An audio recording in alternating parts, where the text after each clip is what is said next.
All right. Well, it has been quite the week for this man. This past Saturday came through with a dominant performance against Alexander Volkov in the main event of UFC Vegas 30.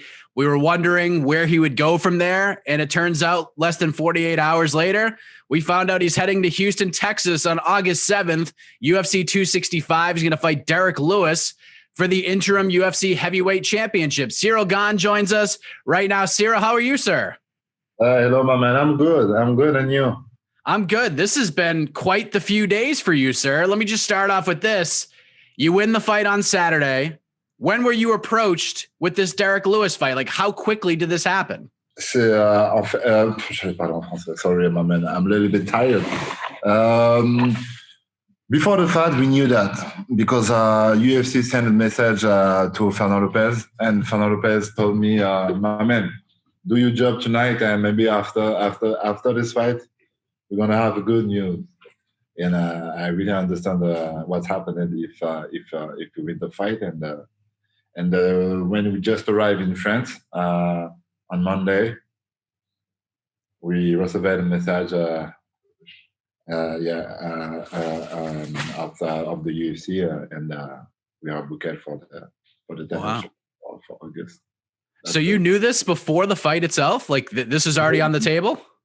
Yes, it was not exactly clear, but yes, but we can talk about that. But when you don't have the contract, it's not official. So, but when we knew that, I stay really focused on my fight against Volkov, because we must to win the fight for have the chance to fight for the title shot. But I was really focused, and we did it. So on Monday, when you find out this news that it's official, how did you react to it? Like, how did you react to finding out that it's a done deal? Your next fight is for an interim title. I was really happy, because for me it means some things. I'm a young guy. I'm just arrived, and I'm on the headline after just 3 years in the MMA. So that's really crazy. I'm really happy. Clearly, you're not going to turn down an opportunity like this, but it obviously came as a shock to everybody, especially since this whole thing started with the idea of Francis Ngannou fighting Jon Jones. Then it went to Francis getting ready to fight Derrick Lewis. And now it's you fighting Derrick Lewis for the interim title. I knew you know about it. Like, I know you knew about it right before the fight with Volkov, but were you surprised that this opportunity came your way? A little bit, yes. Yes, a little bit, because we knew normally it will be Francis against Derrick Lewis. But I heard the Francis are not free for the fight in August, so he chose me. Do you kind of feel for Francis in this situation? Because from all accounts, he would have been ready to fight in September against Derrick Lewis. He just won the belt 3 months ago. Do you kind of feel bad for him in this situation, because he or the rest of his team, they apparently didn't seem to have any clue that this was happening? No. I can understand, but no, because for me, it's an interim in English. What? Interim. It's just an interim title. So the champion is still Francis. So no worries. Okay. The champion is Francis. This is just an interim title. So for me, if I was Francis, it's nothing for me. Okay. So if you were in Francis's shoes, you're just like, these guys are fighting for an interim title. It effectively could be my next opponent, but it's not, exactly. I'm still the world champion. Exactly. So you're now in this spot, but I do want to go back to how you got there, because you beat Alexander Volkov. I thought you did a fantastic job mixing things up. You kept him guessing. You stayed out of his range just enough where it seemed that not only was it effective, but it seems like you were frustrating him throughout the fight as well. Like he just couldn't get to you as effectively as he wanted to. How would you grade your performance overall on Saturday? Maybe 7 or 8. Maybe 7. For me, it was a really great performance. Because we knew Volkov liked to make a pressure on his all on his former fight. He make a pressure and destroy the man. And at this fight, I make the pressure, and for that I'm really happy. I'm really happy for that. Yeah, I thought it was a fantastic performance. So with that win, you're in this crazy position almost 3 years to the day you make your professional debut. You're fighting for a UFC title. Has this whole ride just been like a whirlwind for you? Have you been able to smell the roses at all? Because it really is incredible to see how quickly you have put yourself in this position. Not really, because if you look, I'm at my gym, so we go back already at work. So we don't have the time to rest. We don't have the time to take time for make it happy. But that's okay. You can do that after your career, right? Like, because there's no resting at all for you right now. Exactly, you are in the rush for the moment. So now Derrick Lewis is the man who stands in front of you. He's won 4 straight. He's got back-to-back pretty ferocious knockouts. It's not always pretty when Derrick fights, but boy, is it effective because he only needs that one shot. What do you think of the matchup and think of Derrick as an opponent? No, yeah, he's not the, yeah. This guy is really dangerous, and we know that. Like Jairzinho a little bit.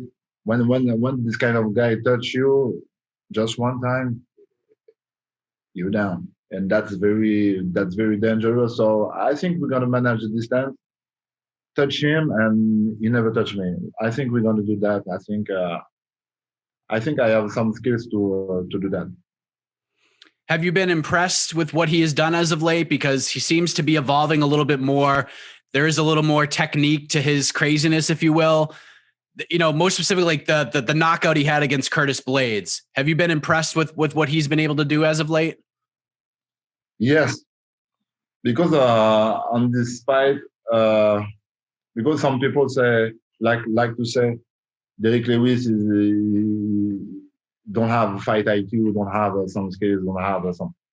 But my man, you know what he have, and he can use very well, and he did it against Curtis, and I think this guy he is really dangerous.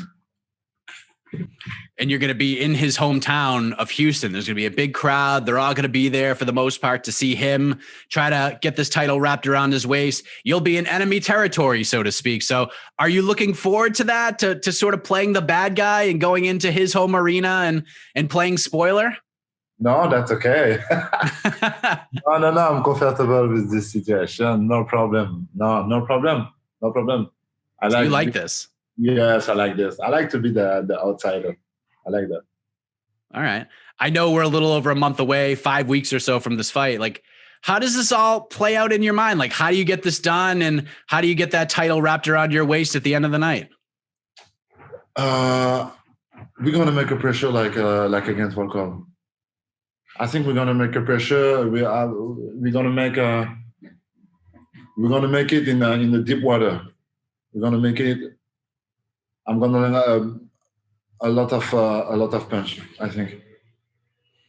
So if this all goes the way you plan on it going on August 7th, do you believe that the UFC will put you and Francis in there together to unify the titles right away? Or do you think that the UFC will try to still do Francis versus Jon Jones and then you would get the winner of that fight?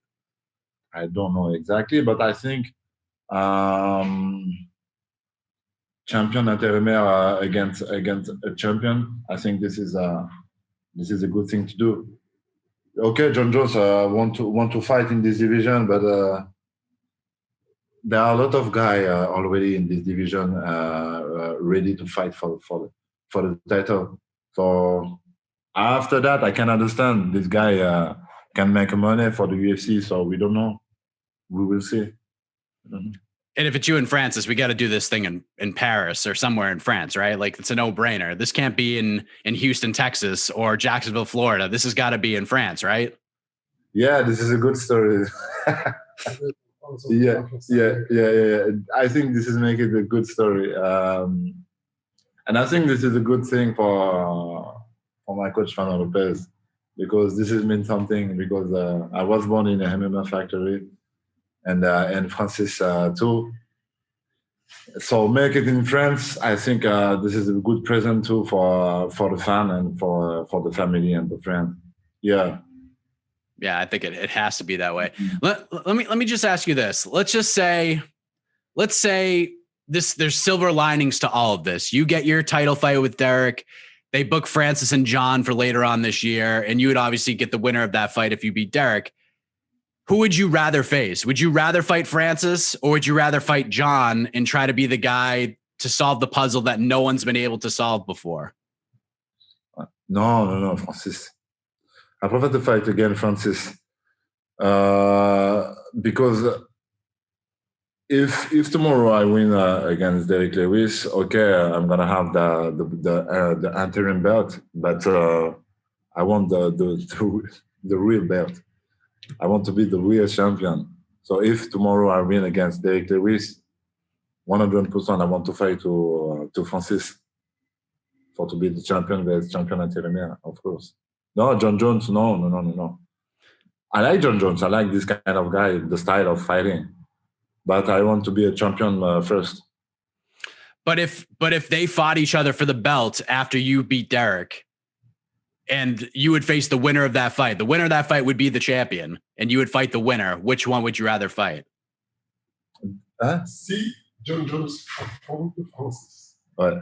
Et donc, tu suivrais puisque vous, voilà, toi tu deviens champion de ton côté et tu suivrais avoir qui en face? Yeah. This is a good question. Just for the tele stories, I prefer Francis. Francis Ngannou, and do that in Paris. Just for the fun. Yeah. Yeah, and then you can fight Jon afterwards, and you get the best of both worlds. Of course. There you go. Before we let you go, I saw some videos and photos that Charles Rosa had posted from Fight Week. And one of the videos was you on the basketball court. You were shooting jumpers, super smooth form, Ciryl. I got to say, I know you played basketball growing up, but I mean, do you play a lot of basketball these days when you're not training for fights? C'est quoi la question exactement? Est-ce que si tu joues encore au basket? No, not really. Yes, just because I'm in my shape. That's why I can fly like that. But yes, I keep my move.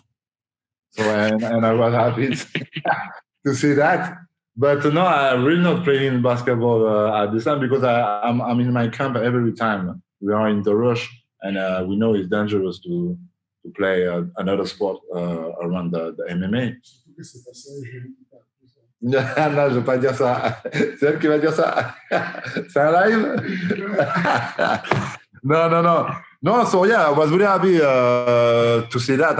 I think just because I'm in my shape and like I'm not really light, but I'm really comfortable with my weight.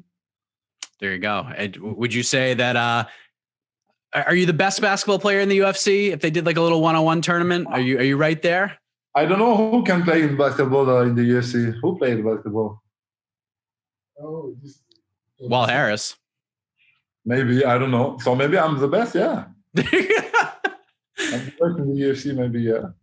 Best, you could be the best. You could be the baddest man on the planet and the best basketball player in the UFC. I don't know if anyone's been able to do that, Ciryl. You'd be the first. Crazy. But you might be the best basketball player in the UFC, but you could be very close to calling yourself the best heavyweight mixed martial artist on the planet. And that next step takes place August 7th against Derrick Lewis, UFC 265 for the interim heavyweight championship. Ciryl, I appreciate you doing this, man. Congratulations on the win on Saturday. Congratulations on getting this big opportunity. And I wish you all the best heading into it. Thank you for the time, sir. And a big shout out. And thank you to Ferdinand for helping us out as well. Just close to me. Thank you, my man. Thank you for your time. And sorry, I'm a little bit tired because I just finished my training with the jet lag. I'm just tired. Yeah. Thank you very much. We understand, sir. You're a busy man. Thank you, sir.